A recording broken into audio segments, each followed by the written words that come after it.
Welcome to Business Coaching Secrets with Karl Bryan. If you want to attract new high-end coaching clients, fill live events, and build a wildly profitable coaching practice where business owners pay, stay, and refer, you've come to the right place.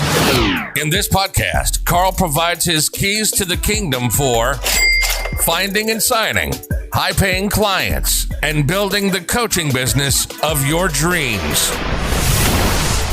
Here we go. Hey everybody, and welcome to Business Coaching Secrets. It is your boy Road Dogg here with the man himself, King Karl. Welcome. Yo ho ho, Road Dogg. What goes on there, buddy? Just living the proverbial dream. You know how that story goes. Another week and another set of questions flying at us here, and we got some real beauties here. Like really, really good questions that I think are going to help a lot of folks. So without further ado, shall we just dive right in? What do you think? Let's dive in, bud. Let's go. All right. So gotta love coaches. Gotta love it when they're highly motivated. So the first question here plays right into that. I'm highly motivated, but new to coaching. And here you go. One of your favorites, shortcuts. Is there a shortcut to 10 coaching clients? That's a beauty. I like him or her. Good question.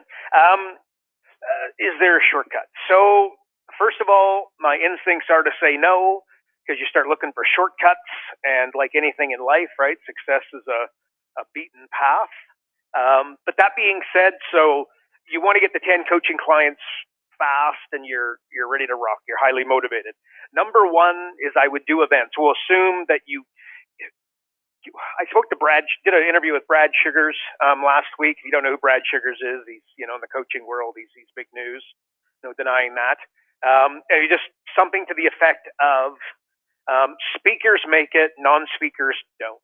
Now, that's an exaggeration, and it's not black and white. But at the end of the day, you got to be able to get up in front of 10 people and do a presentation. And if you can't, it's just a matter of that's all in your head. And believe me, you'll be able to do it. And at the end of it, you'll say, oh my gosh, not only did I do better than I thought, but that was amazing. It was exhilarating, and I can't wait to do my next event, right? You hear that with almost 100% certainty. So I would encourage you to do events. And the magic of doing the events is that let's presume you get 10 people in the room. If you got 10 people there, I can almost guarantee that you got 10 maybes, like people that said they were going to come but couldn't make it at the last minute, folks that wanted to come but the dates and time just didn't quite line up, etc. Okay, so, and then I would also say that you do a bang-up job, and we've got a process. It's called live event mastery, and then part of it is to assure you always want to get 2 referrals per person that come. So let's assume you do half that well. So you got 10 maybes, 10 people who showed up, and then 10 referrals.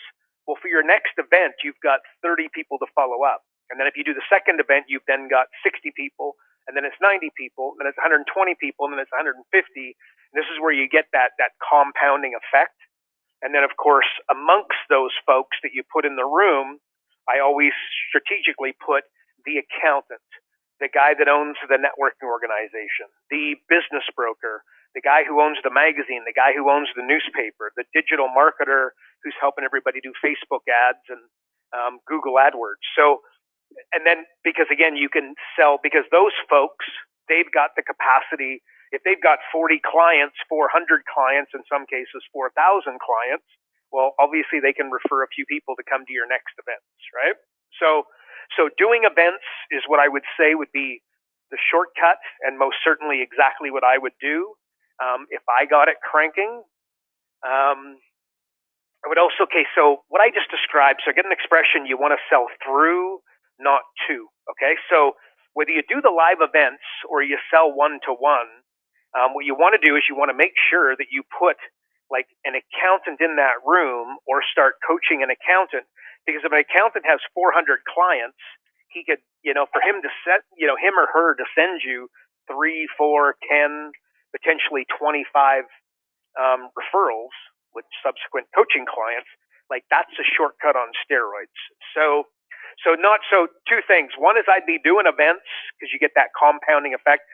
The other problem that we have, right, Road Dog, you and I have talked about this at different times, but what somebody will do is they do an event and they want to report back as to whether or not it worked, right? Like your psychology, you've got to strengthen it where you've got to do 10 events and then report back. We don't want to hear how the first one went. We do and want to critique and improve, but whether it did or did not work has got zero bearing on whether or not it's going to work in the future, because it will work with 100% certainty, but you've got to be dialed in. You got to follow the process. You got to make sure you get the right people in the room. You got to have mechanisms to basically do that, et cetera. So that is absolutely critical. Don't do one and report back. You've got to do, like I said, commit yourself to doing 10 live events. You get significantly further. So the shortcut, again, live events, but sell through, not to. So selling coaching to joint people that can become joint venture partners. So the accountant is the classic example. So Road Dog, that's what I'd say. And also somebody seeking a shortcut, be careful with that. You've got to put in the hard yards.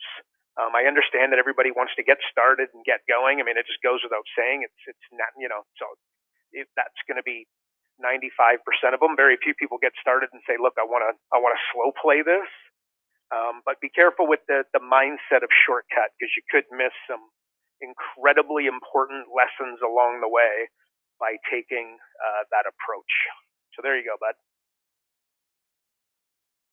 So real quick, Karl, let me ask you then, because we're talking live events, and hang on, before I even go there, with the shortcut, I much prefer to use the word accelerate, because when you say shortcut, let me ask you, if you're looking for a shortcut in business to get your first 10 clients, like where else are you looking for shortcuts? Like where else are you avoiding the work that needs to be done? And that's for every part of your life. But to put that back on track here for a sec. So when you're saying an event, how big, like let's just give people some real sort of practical, tactical sort of insight here. Like, are you talking small and intimate? Are you talking 50, 100 people in the room? Beauty question. Yes. So if you are a coach with like 95% predictability, you don't have staff, you don't have coaches underneath you. So therefore you got 2 arms and 2 legs, 1 ear, 1 mouth, right? Actually 2 ears, get 2 ears, but 1 you're using at one time when you're using the phone, right? So basically 10 people is the right number, because what you're going to find is that your follow-up will be excellent with 10. You put 25 people in the room. By the time you're doing your next event, you'll drop the ball. It's very difficult to follow up properly with 25 people. It's easy to follow up. I don't know if it's easy, but 10 is significantly easier. So a significantly better way of looking at it is to put less people in the room and have excellent follow-up than put lots of people in the room and have poor follow-up. Kind of goes without saying, but it's a great question, and that's important. So 10 is about the right number. And the one thing I'll add there, Karl, as well is if, again, some people may look at that and go, yeah, but my conversion rate is low and everything else. I would say focus less then on increasing the number of people coming to your event. And like anything that you do, and this is one thing that I firmly believe in, whether you're doing a podcast, you're doing social media content, whatever it is you're doing, go and look back and critique yourself and find one area. So rather than increasing the number of attendees to get a better sort of rate of people booking one-on-ones, think of what else can I do to increase that, right? Like what else can I do? Like what in my presentation is causing people to not want to book with me, and look at that rather than increasing the number. 100%. Even to simplify that further, so there's 3, anybody listening, there's 3 baskets that you can take your coaching company and put them into. So basket number 1 is lead generation, getting bums on seats. Number 2 is conversion, the one that Road Dog was just talking about. So how can you go about, if there's 10 people in the room, how can you go about converting more of them? And then 3 is fulfillment, okay, which is basically the coaching. And a strange dynamic is that fulfillment very rarely gets thought about for the average coach. But what you'll find is number 1 and 2 take expertise, okay, and talent. Number 3 takes an enormous amount of time. Okay, that's the fulfillment, that's the coaching on a weekly basis. So you gotta. This is why once you get 15, like if you've got 15 coaching clients, and then you're still trying to do the live events, it's significantly harder to do it because of all the time that the 15 clients take up.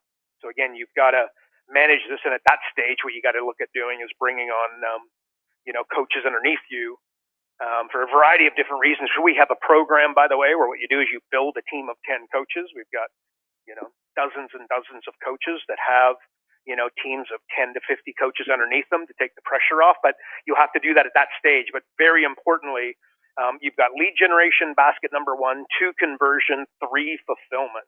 And you've got to be, keep an eye on each of those baskets as you're moving along and as you're growing, so you strategically can do it without kind of bursting at the seams and becoming, overwhelmed and dropping the ball with your existing clients and dropping the ball with generating leads for your next event. So, yeah, manage those. It's all about simplicity, isn't it? Like no matter what you look at, like I just think it's so natural for anyone to want to overcomplicate absolutely everything. Because that's one of my coaches really got me very, very clear on that, where it's like you're looking at, especially that sometimes in business, you're trying to be this altruistic and like, oh, what's your bigger vision and all that. Like, no, like what are the numbers you want to hit and just reverse engineer that. Like don't overcomplicate it. So anyways, all right, next question. I love this. Now we're getting into a very specific niche. This is good. I don't know if you have any experience with moving companies, but here we go. One of my clients is a moving company, and they're having staffing issues. I guess they're asking for any tips on that. I guess really that's more staffing issues in general, I would imagine. I don't know if there's anything unique about a moving company, but any tips for this coach? Yep. So actually, in fact, I'm pretty sure I know who sent this one through. But so moving company. What you're going to find, much like a cleaning company, okay, a moving company, you are going to have staffing issues, mic drop, end of story, right? Provided you're going to grow. It's going to be, you and your wife and then your brother, your uncle, and that's as quick as, as far as you're going to get. That's fine. You can make an okay living, move a lot of houses, move a lot of folks, and but you're never, to grow, you're going to need staff. And I can tell you that a moving company is going to have challenges by nature of the fact that, think of the person that's actually going to be willing to go and work for X, $20, $30, $50 an hour, moving furniture, because it's not exactly a heck of a lot of fun. And what you're going to find is the people that you're going to attract are not going to be ideal. Here is, okay, so whenever you're talking staffing, 4 words: rank, recognition, prizes, money. And by the way, they are in order. Where most people automatically go is to number 4, which is money, thinking that everybody's just motivated by money, money, money, money, money. And if I pay them more, they're going to show up and be more reliable. And that's just not the case. Obviously, they need to be making enough to, live above the poverty line and, pay their bills, look after the family. But generally speaking, you'll find the first 3 are going to be significantly more motivating. So again, it's rank, like in the police force, they've got senior constables. In companies, you've got vice presidents and CEOs, COOs, et cetera, right? So you've got rank, you've got recognition, which is, think of a leaderboard in the, the staff room. That's recognition, a pat on the back, a thank you, sending him, him and his wife or her and her husband out to dinner. So that's recognition, and making it, the more public you make it, you go put it on Facebook, you go put it on Instagram, you send it out. You'll see car dealerships, they'll buy a newspaper ad and then they'll advertise their new sales guy, right? So this is recognition. So you got recognition, rank, recognition, prizes. Okay, so a competition. So that leaderboard that's going to be in the office, they get X amount, and now they win something, right? So again, and then not only do they win it, but so they obviously have the lead up and the social, like in the, in the company staff room, they see their name at the top of the leaderboard, but then also all of a sudden they win it. So what's that going to be? That could be the, the dinner. This can be the trip to, Vegas or whatever that might be.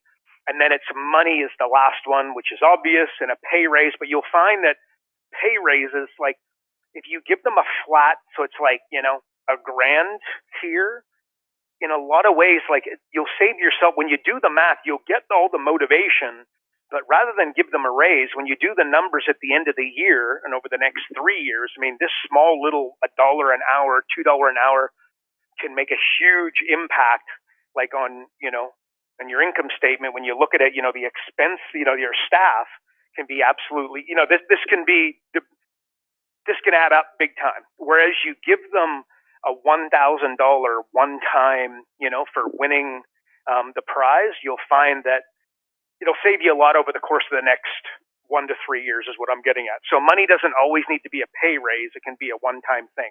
But where I was going to go with that is that a moving company, here's an example how we've done it in the past very successfully. You're attracting folks that aren't ideal, but you want to keep them motivated. So provided they show up, they're on time, they keep the truck clean, that sort of thing. If they do it for, let's say, 90 days, they win a trip to Vegas. Okay? Well, what you'll find is that, they'll start the competition and nobody's really fired up. When they get towards the second half, like the last 45 days, you got yourself a staff member that's really fired up to get this trip to Vegas. Like they've never been to Vegas, and holy smokes, this is going to be, all expenses paid outside of spending money. Be careful with that one. All expenses paid. You don't want to pay for somebody to go and gamble. Can get ugly fast. But so for the last 45 days, they're highly motivated. And now you've got, let's say they're not going to go immediate. It's not like the competition ends and then the next day they're on the next flight to Vegas. So now they've won it. And let's assume there's, it's going to be 30 days from when they win it that they go. And then they come back, and then they've just got back from Vegas and their company sent them there. They're feeling great about themselves. You've got roughly another 60 days of motivation with that staff member from the same trip to Vegas. So you get, you can almost get 6 months of motivation out of one trip, right? So that's an example of how you, versus, by the way, the natural tendency would be going to a pay raise. I can tell you that you can get a lot more mileage out of that than you can out of the pay raise. So rank recognition prizes money, but for a company like a moving company that's going to attract, let's face it, attracts the types of guys that like to drink a little bit too much on a Friday and Saturday night, a trip to Vegas can really appeal to them. If you've got a business that appeals to families, well, guess what? You basically do a family holiday to Disneyland, right? So that, that's going to motivate the family guy significantly more. But anyway, so that's that can work really well. There is no getting around it, that if you've got a cleaning company, you've got a moving company, you've got a carpet cleaning business, you own a window washing business, these are the, your handyman business, these are the types of businesses where you struggle, to expand due to staffing, and it's just something that needs to be managed. But I can tell you that understanding the rank recognition prizes and money can go a long way in helping them motivate their staff. Actually, here's the X factor. I forgot this. This is super important. Now, the guy, let's go to the moving company. The guy likes to have a few beers on Friday and Saturday night, right? Well, guess who he hangs out with? Other guys who like to have beers on Friday and Saturday night. So what ends up happening, and then he starts talking about this trip to Vegas. The next thing you know, he's not there on Friday and Saturday. He's in bloody Vegas, and his drinking buddy's sitting up at the bar. And then he comes home from Vegas, and he's talking about how amazing the trip to Vegas was and how much he appreciated it and how he wanted it work. Guess what? The guy sitting beside the bar, the guy that he's hanging out with, now can start thinking, shoot, my boss isn't sending me to Vegas, and you can attract other staff members that will come and work for a moving company and for the wages that you're paying. So it can also be a really powerful way of attracting other staff members that stick around. So that's what I'd say about a moving company, man. But make no mistake about it, staffing will always be a challenge. So I have talked to Road Dogg at different times about my neighbor, lives 3 doors down. They've got a multi-million-dollar cleaning business. 27-year-old kid drives a $350,000 Lamborghini. The question is, well, how in the world did they do it, right? Well, one of the things, the X factors, they've been at it a long time. Remember, success is unfortunately very seldom immediate. You've got grandma, grandpa, mom, dad, son, daughter, and a few other relatives. So You see how they don't have the staffing issues that somebody running a cleaning company who doesn't have all the family members involved, how it can be a very different dynamic. So that's also something to think about. How's that for Thanks. you, Road Dog? Real nice. Real nice. So while you're hanging out with neighbors and that, I'm here just studying hundredaires, and here you are studying billionaires. So that kind of leads into the next question. What's the number one thing you've learned from 10-figure gurus? The number one thing, so I guess this comes back to, I'm guessing this is somebody's reading my emails, but billionaires is something that if you're a billionaire, I figure probably not a bad person to be studying, not to mention you got $1 billion company, these unicorns. What would I say? The number one, I'm going to say two. Number one would come from Ray Dalio. This will come out as an email if it hasn't already. But here's one word. Okay, so he talks about, the economy, and it's like, should we have a wealth tax? Should we do this? We could raise taxes, lower taxes. What's going to get us to where we want to go? And he says, here it is. One word is all that matters. And his opinion, this is why North America is in a lot of trouble right now and probably going to have a little bit of a aha moment in a bad way. It comes back to one word. It's productivity. That's it. Okay. And I've actually thought a lot about this. In fact, I literally talked to my dad for probably an hour and a half last night about this. Here it is in a nutshell.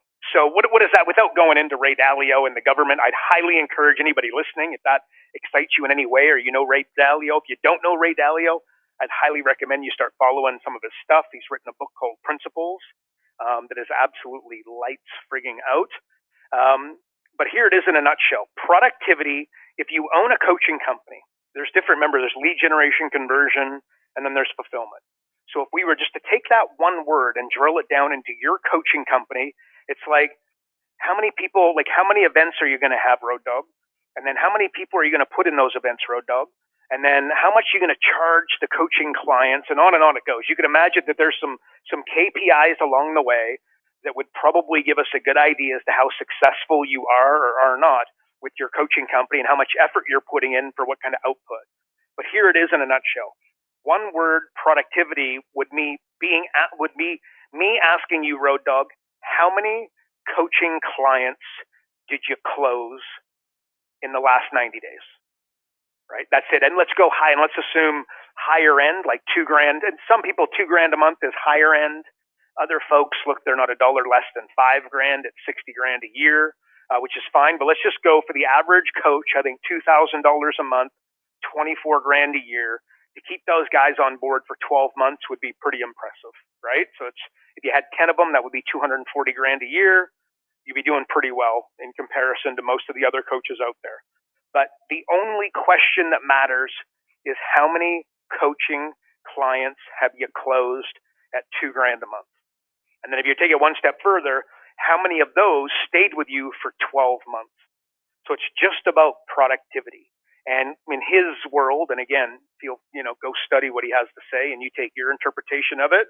But his opinion is that we're not doing a good job in North America with productivity in comparison to some of the other powers that be that are, clipping in behind. So that would be it. So the number one thing that I have learned is to bring everything back. You can do the events and you can put 50 people in the room and 100 people in the room or 10 people in the room. The only thing that matters is productivity, and then productivity for your coaching business, in my opinion, and you feel free to decide what it is for your specific business, but I would imagine it's closed coaching clients at your higher end fees of, let's say, $24,000 a year. I think that the power of that is insane. And Road Dog, you said it earlier, right? Like simplicity. It's just keep it simple. That's it. Like I remember I should start doing this again, but I used to have a board. I used to be dogmatic with calculating daily results. So every day, if we got a sale, I would put 1. If we got 8 sales that day, I'd put 8. If we got 0 sales, I got a big goose egg. But I was always disciplined. Like when there was goose eggs, and there was plenty of them over 365 days. Well, I really only measured it from Monday to Friday, by the way. But how much do you think with folks listening, some know me, some don't, but my personality is one that I don't like the idea of putting a goose egg on a board. I'll give you the red hot tip. It was highly, so if I had, a double goose egg, like 2 in a row, just the motivation all of a sudden to start kicking folks in the backside was just insane. So I think that, tracking this stuff at a high level makes a lot of sense. I used to always have with my clients, I would always have a world record week. Like we'd go back the last few years. What was the week where you sold the most? Like, what is your world record? Very few people have that in their company, right? Like I sold 7 high-end coaching clients in a day, and like that was my world record. I was like, okay, how can I wanted to beat that, right? So that was my world record. What's the world record for your client, right? On a week, and let's go rather than day, let's go week. I think you could totally do day, but week, month, quarter, year. What are their world records? How many calls? And this all come back to again, the number of calls and whatnot. Totally, it's not that it's irrelevant, because for a bunch of reasons, it's going to lead to the ultimate goal. But what the goal matters is productivity, is coaching clients. So simplicity, I think, is pretty cool, and tracking it at a super high level and being dogmatic, I think, will work in your favor big time. The second thing that I'm going to say that I have learned that I think is gold is what I call a two-way channel. So my coaching business, what I used to do back in the day is it was 40, like if you wanted to become a coach underneath me, I charged 45 grand. This way back in 2005. Now what would happen is I would close 5 clients, or my team and I, right? But we would provide you 5 coaching clients in exchange for the 45 grand, right? So basically that's not a full two-way channel, but do you see how you fork over 45 grand and I fork over 5 clients for you? Because again, we were very good at it, and we did it falling off. To say we did it falling off a log is a slight exaggeration, but we absolutely did it, and we just did it. Whatever it took to get it done is what we did, and because we were pretty good at what we were doing, it didn't take the massive effort that it might sound like here. But anywho, what I want to get at is that it's a two-way channel. So how does Airbnb manage to get, whatever they're at, but $100 billion valuation? How does Uber do the same? They're significantly higher than that. And they've got a two-way channel. So Airbnb, the same place that you go to put your room up for rent is the same place that you go to rent a room. Okay, Uber, the same place that you go to hail an Uber is the same place that you go to put yourself out there as an Uber driver. So they basically got a two-way channel.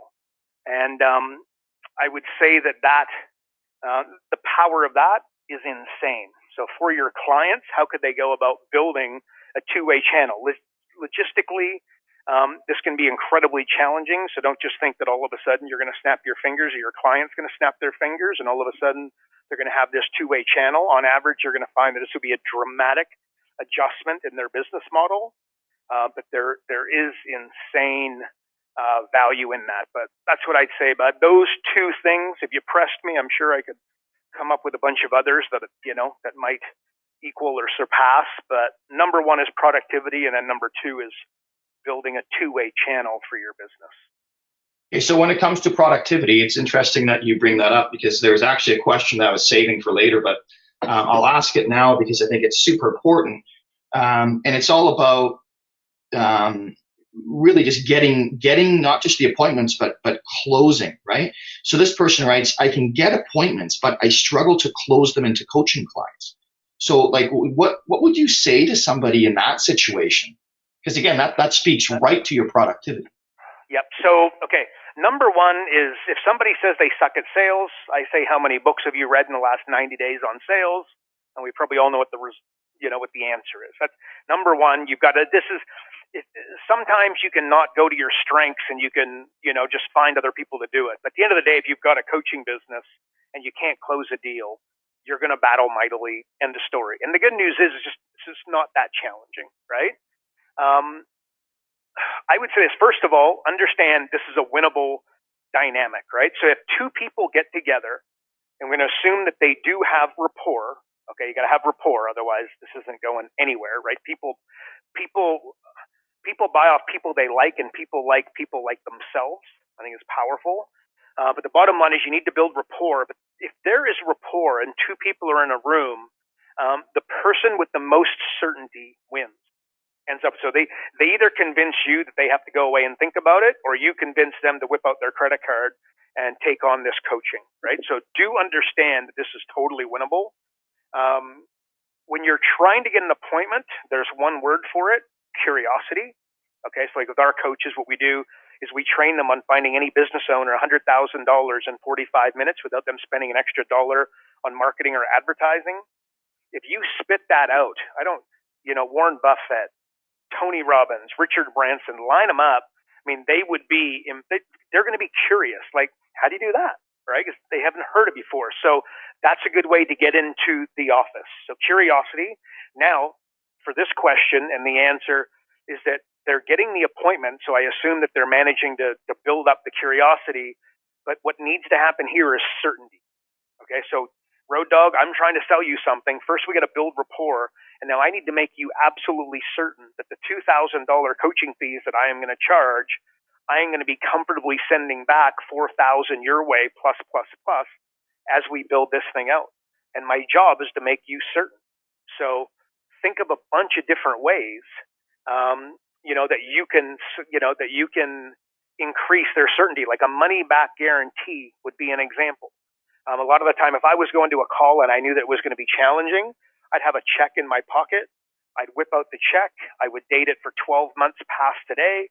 I'd put their name on it, say it was a $10,000 program. I'd put $10,000, slide it across the table and say, hey, cash this in 12 months if you so choose, right? So the bottom line is, how can you go about, you've just got to believe. I find that folks in this situation, if you really press them, they really don't believe in what it is that they're doing and their ability to follow through.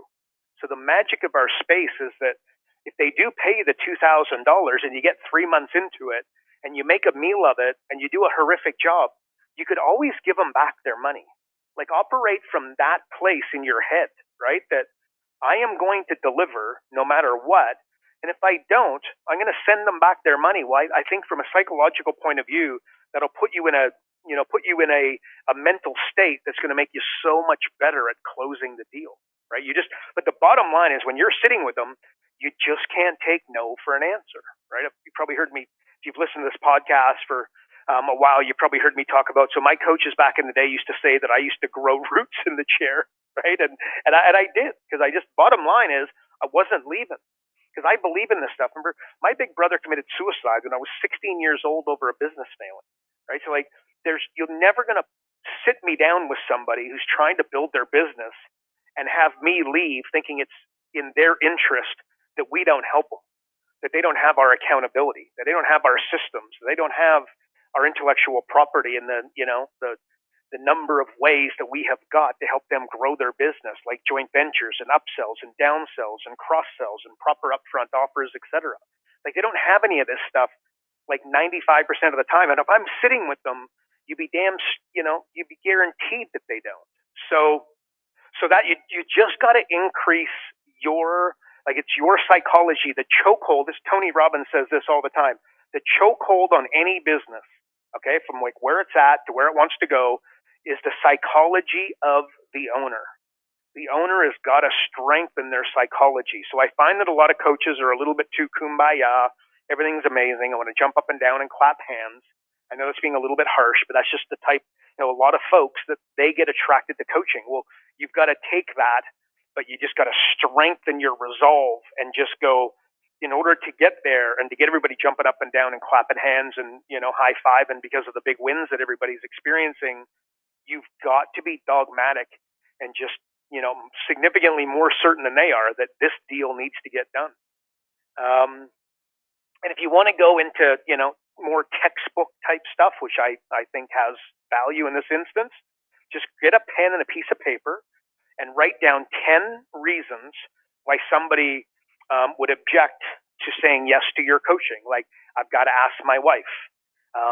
It's a little bit more expensive than I thought, right? Just make the list of 10 reasons why. Number one, create, a comeback, a solid comeback that if you addressed it would make them certain that they should sign on.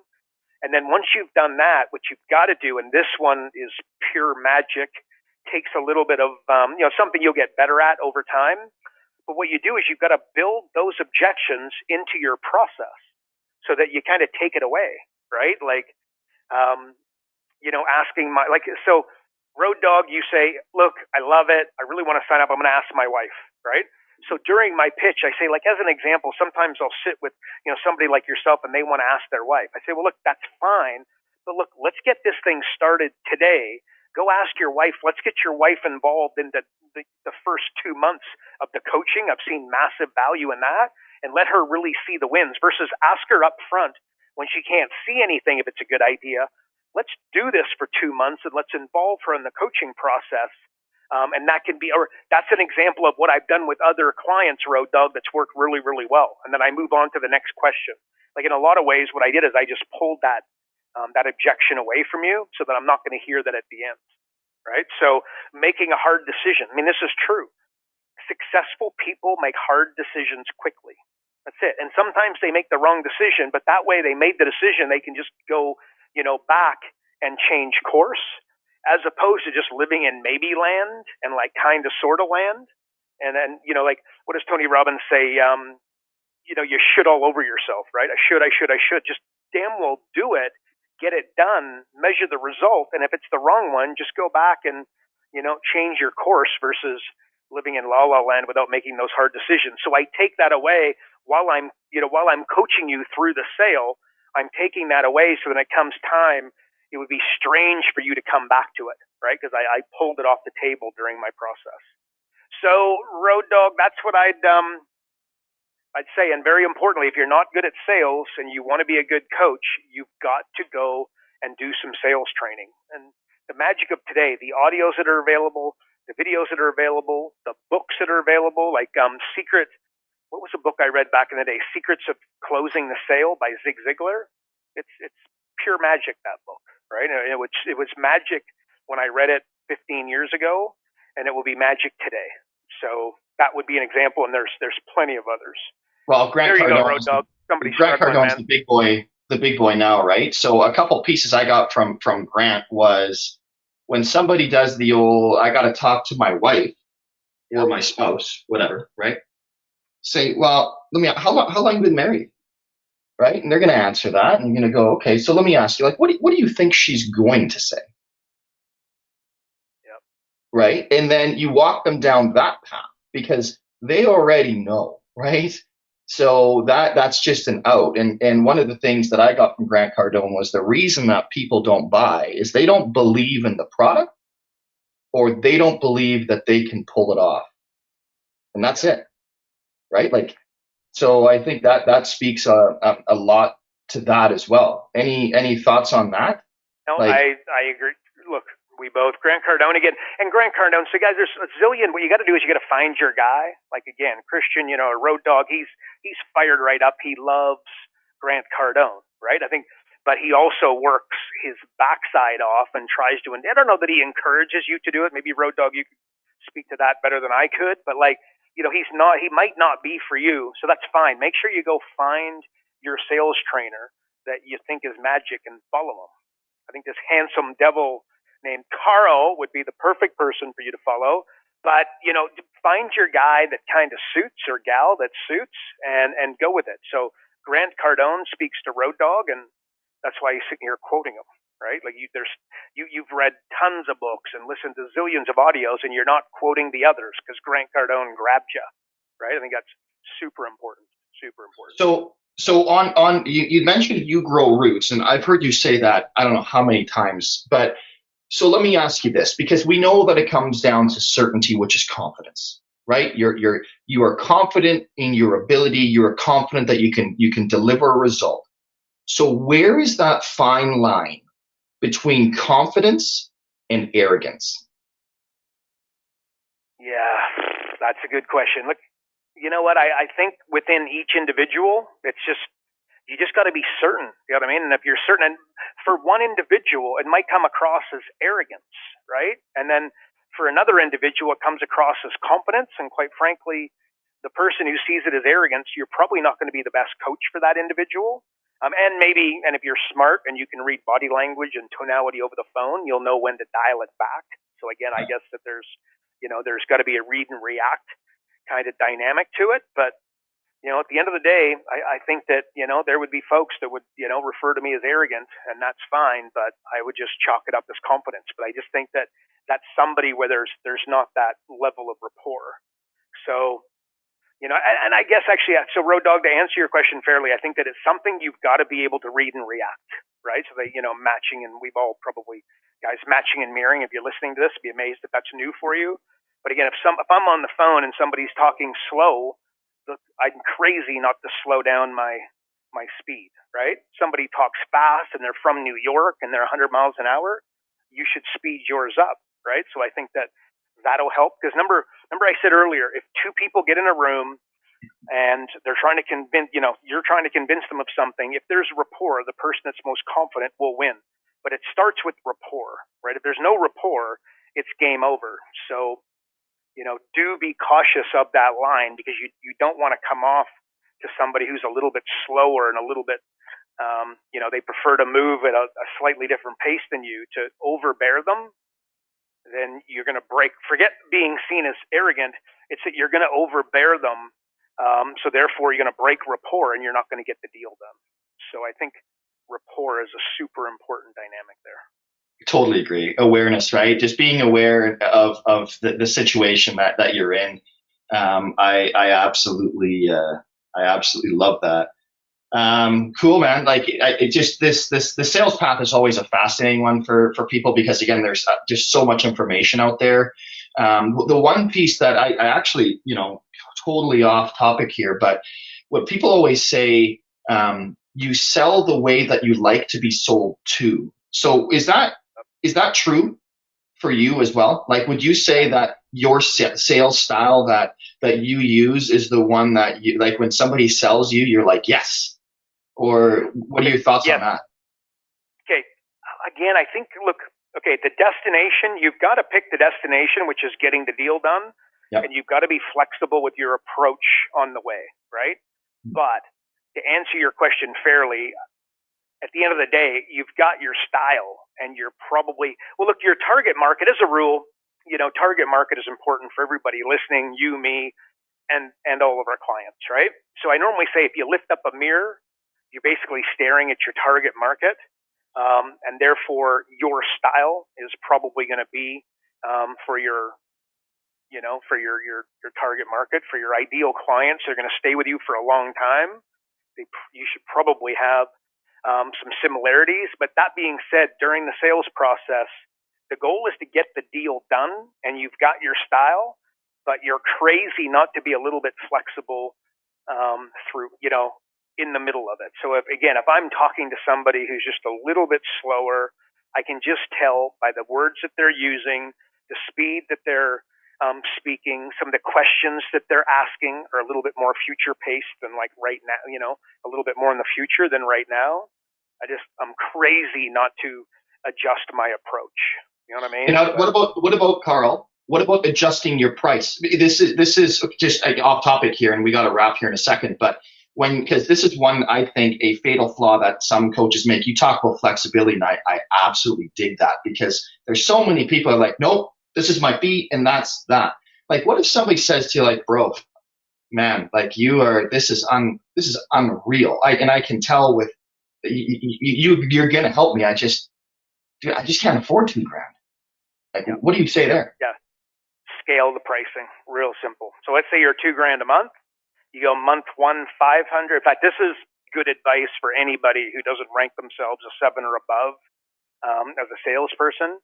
You just scale the pricing. Just go, look, let's get this done today, and I'll do it for 500 month 1, 1,000 month 2, 1,500 month 3, and then $2,000 a month 4 onward.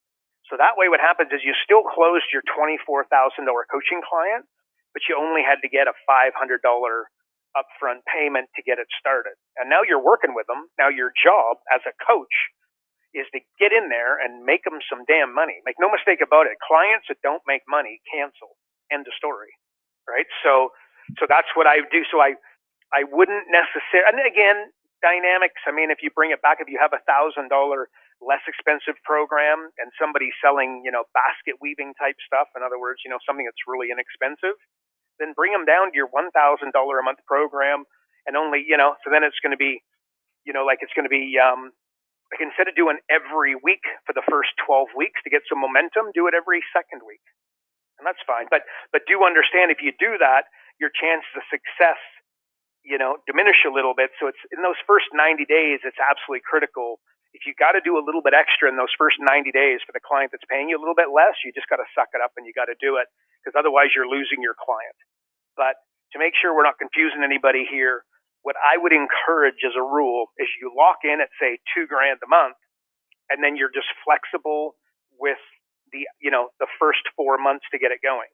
And if that doesn't get it done, then go, again, you could go 200, 400, 600, 800, like almost give them like 12 months, if you could believe it, to get to your $2,000.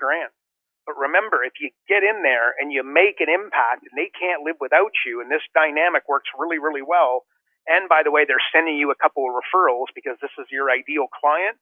You guys get along really well and you guys are blitzing it. Imagine what that could potentially mean. Because remember, that's part of growing roots, is that I don't leave until I get the deal done, right? So I ask questions and I'm trying to find, like, what is it that's going to motivate this person to move forward? Where is their lack of certainty coming from? And that's basically a hole in the boat, and I plug it. Again, I whip out a check and slide it across the table. I flexible with the upfront fee to get it started.